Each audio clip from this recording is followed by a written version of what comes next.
Hello friends, ओम श्री गणेशाय नमः। आप सभी का स्वागत है आपके अपने यूट्यूब चैनल पर।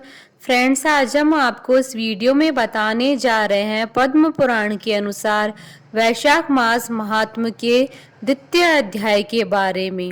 फ्रेंड्स, वीडियो शुरू करने से पहले आपसे रिक्वेस्ट है, अगर आप हमारे चैनल पर नए हैं और आपने अभी तक चैनल को सब्सक्राइब नहीं किया है तो प्लीज़ सब्सक्राइब कीजिएगा चैनल को, साथ ही प्रेस कीजिएगा बेल आइकन को, जिससे नए वीडियो से रिलेटेड नोटिफिकेशन आपको तुरंत प्राप्त हो सके। और वीडियो पसंद आने पर वीडियो को लाइक और शेयर जरूर कीजिएगा ताकि सभी भक्तों को इस वीडियो का लाभ प्राप्त हो सके। और कमेंट बॉक्स में जय श्री कृष्णा जरूर लिखिएगा। वैशाख मास महात्म सब प्रकार के विघ्नों का नाश करने वाले तथा सारी सृष्टि का पालन करने वाले श्री गणेश जी, ज्ञान के दाता श्री सरस्वती जी तथा सब पुराणों के कर्ता श्री व्यास जी तथा श्री गुरुदेव के चरण कमलों में नमस्कार करके भगवान की श्रद्धा और भक्ति रस में डूबे हुए वैशाख मास महात्म्य की कथा कहती हूँ। सूत जी कहते हैं, महात्मा नारद के वचन सुनकर राजश्री अम्बरीश ने विस्मित होकर कहा, महामुने, आप मार्गशीर्ष अर्थात अगहन आदि पवित्र महीनों को छोड़कर वैशाख मास की ही इतनी प्रशंसा क्यों करते हैं? उसी को सब मासों में श्रेष्ठ क्यों बतलाते हैं? यदि माधव मास सबसे श्रेष्ठ और भगवान लक्ष्मीपति को अधिक प्रिय है तो उस समय स्नान करने की क्या विधि है? वैशाख मास में किस वस्तु का दान, कौन सी तपस्या तथा किस देवता का पूजन करना चाहिए? कृपा निधे उस समय किए जाने वाले पुण्य कर्म का आप मुझे उपदेश कीजिए। सदगुरु के मुख से उपदेश की प्राप्ति दुर्लभ होती है। उत्तम देश और काल का मिलना भी बड़ा कठिन होता है। राज्य प्राप्ति आदि दूसरे कोई भी भाव हमारे हृदय को इतनी शीतलता नहीं प्रदान करते जितनी कि आपका यह समागम। नारद जी ने कहा, राजन सुनो, मैं संसार के हित के लिए तुमसे माधव मास की विधि का वर्णन करता हूँ। जैसा कि पूर्व काल में ब्रह्मा जी ने बतलाया था, पहले तो जीव का भारतवर्ष में जन्म होना ही दुर्लभ है, उससे भी अधिक दुर्लभ है वहाँ मनुष्य की योनि में जन्म। मनुष्य होने पर भी अपने अपने धर्म के पालन में प्रवृत्ति होनी तो और भी कठिन है, उससे भी अत्यंत दुर्लभ है भगवान वासुदेव में भक्ति, और उनके होने पर भी माधव मास में स्नान आदि का सुयोग मिलना तो और भी कठिन है। माधव मास माधव अर्थात लक्ष्मीपति को बहुत प्रिय है। माधव मास अर्थात वैशाख मास को पाकर जो विधि पूर्वक स्नान, दान तथा जप आदि का अनुष्ठान करते हैं वे ही मनुष्य धन्य एवं कृतकृत्य हैं। उनके दर्शन मात्र से पापियों के भी पाप दूर हो जाते हैं और वे भगवत भाव से भावित होकर धर्मचारण के अभिलाषी बन जाते हैं। वैशाख मास की जो एकादशी से लेकर पूर्णिमा तक अंतिम 5 दिन है, वे समूचे महीने के समान महत्व रखते हैं।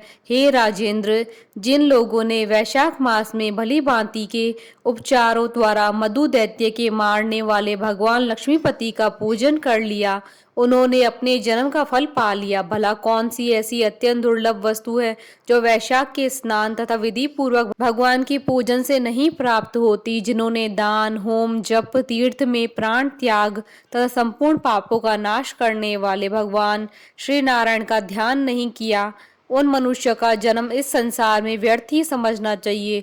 जो धन के रहते हुए भी कंजूसी करता है, दान आदि किए बिना ही मर जाता है, उनका धन व्यर्थ है।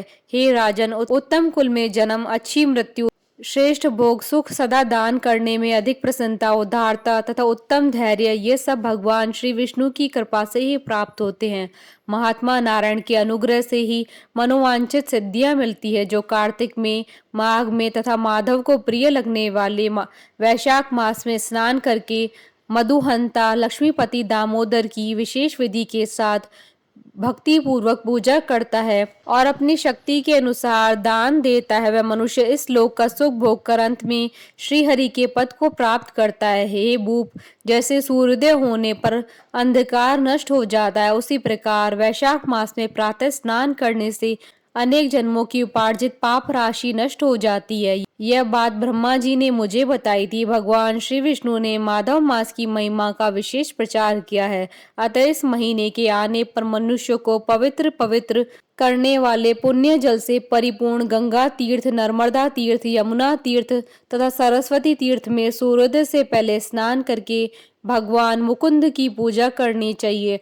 इससे तपस्या का फल भोगने के पश्चात अक्षय स्वर्ग की प्राप्ति होती है। भगवान श्री नारायण अनामय रोग व्याधि से रहित है। उन गोविंद देव की आराधना करके तुम भगवान का पद प्राप्त कर लोगे। हे राजन, देवादिदेव लक्ष्मीपति पापों का नाश करने वाले हैं। उन्हें नमस्कार करके चैत्र की पूर्णिमा को इस व्रत का आरंभ करना चाहिए। व्रत लेने वाला पुरुष यामिनियों का पालन करे, शक्ति के अनुसार कुछ दान दे, हविष्यायन भोजन करे, भूमि पर सोए, ब्रह्मचर्य व्रत में दृढ़ता पूर्वक स्थित रहे तथा हृदय में भगवान श्री नारायण का ध्यान करते हुए कृच्छ आदि तपस्याओं के द्वारा शरीर को सुखाए। इस प्रकार नियम से रहकर जब वैशाख की पूर्णिमा आए उस दिन मधु तथा तिल आदि का दान करे, श्रेष्ठ ब्राह्मणों को भक्ति पूर्वक भोजन कराए, उन्हें दक्षिणा सहित देनु दान दे तथा वैशाख स्नान के व्रत में जो कुछ त्रुटि हुई है उनकी पूर्णता के लिए ब्राह्मणों से प्रार्थना करें। हे भूपाल, जिस प्रकार लक्ष्मी जी जगदीश्वर माधव की प्रिया है उसी प्रकार माधव मास भी मधुसूदन को बहुत प्रिय है। इस तरह उपयुक्त नियमों के पालन पूर्वक 12 वर्षों तक वैशाख स्नान करके अंत में मधुसूदन की प्रसन्नता के लिए अपनी शक्ति के अनुसार व्रत का उद्यापन करे।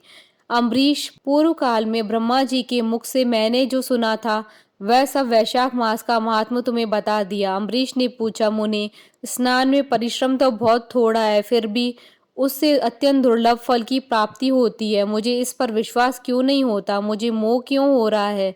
नारद जी ने कहा, राजन, तुम्हारा संदेह ठीक है। थोड़े से परिश्रम के द्वारा महान फल की प्राप्ति असंभव सी बात है, तथापि इस पर विश्वास करो, क्योंकि यह ब्रह्मा जी की बताई हुई बात है। धर्म की गति सूक्ष्म होती है, उसे समझने में बड़े बड़े पुरुषों को भी कठिनाई होती है। श्री हरि की शक्ति अचिंत्य है, उनकी कृति में विद्वानों को भी मोह हो जाता है। विश्वामित्र आदि क्षत्रिय थे, किंतु धर्म का अधिक अनुष्ठान करने के कारण वे ब्राह्मणत्व को प्राप्त हो गए। अतः धर्म की गति अत्यंत सूक्ष्म है।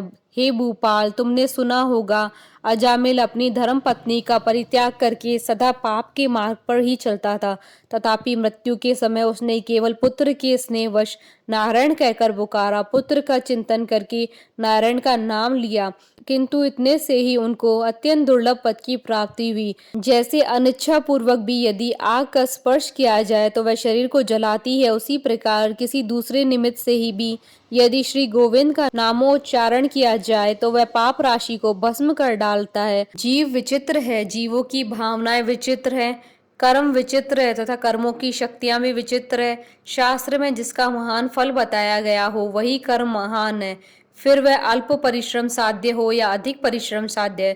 छोटी सी वस्तु से बड़ी वस्तु का नाश होता देखा जाता है। जरा सी चिंगारी से बोझ के बोझ तिनके स्वाहा हो जाते हैं। जो श्री कृष्ण के भक्त हैं उनके अनजाने में ही किए हुए हजारों हत्याओं से युक्त भयंकर पातक तथा चोरी आदि पाप भी नष्ट हो जाते हैं।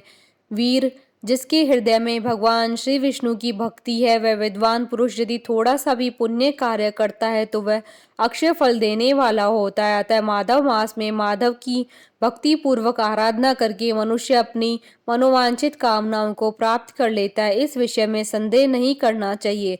शास्त्रोक्त विधि से किया जाने वाला छोटे से छोटा कर्म क्यों न हो, उसके द्वारा बड़े से बड़ा पाप भी क्षय हो जाता है तथा उत्तम कर्म की वृद्धि होने लगती है। हे राजन, भाव तथा भक्ति दोनों की अधिकता से फल में अधिकता होती है। धर्म की गति सूक्ष्म है, वह कई प्रकारों से जानी जाती है। महाराज, जो भाव से हीन है, जिसके हृदय में उत्तम भाव एवं भगवान की भक्ति नहीं है, वह अच्छे देश तथा काल में जाकर भी जीवन भर पवित्र गंगा जल से नहाता और दान देता रहे तो भी कभी शुद्ध नहीं हो सकता है, ऐसा मेरा विचार है।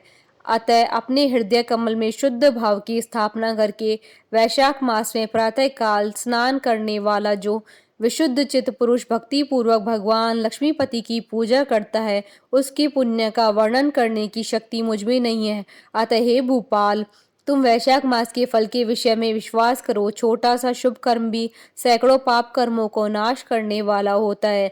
जैसे हरि नाम के भय से राशि राशि के पाप नष्ट हो जाते हैं, उसी प्रकार सूर्य के मेष राशि पर स्थित होने के समय प्रातः स्नान करने से तथा तीर्थ में भगवान की स्तुति करने से भी समस्त पापों का नाश हो जाता है। जिस प्रकार गरुड़ के तेज से सांप भाग जाते हैं, उसी प्रकार प्रातः काल वैशाख स्नान करने से पाप पलायन कर जाते हैं। निश्चित बात है, जो मनुष्य मेष राशि के सूर्य में गंगा या नर्मदा के जल में नहाकर 1, 2 या तीनों समय भक्ति भाव के साथ पाप प्रशमन नामक स्तोत्र का पाठ करता है, वह सब पापों से मुक्त होकर परम पद को प्राप्त होता है। अम्बरीश, इस प्रकार मैंने थोड़े में ये वैशाख स्नान का सारा महात्म्य सुना दिया। अब और क्या सुनना चाहते हो? इति श्री वैशाख मास द्वितीय अध्याय संपूर्ण। बोलिए भगवान विष्णु की जय, सनातन धर्म की जय। हमारे साथ इस वीडियो में अंत तक बने रहने के लिए आपका धन्यवाद। ओम श्री गणेशाय नमः।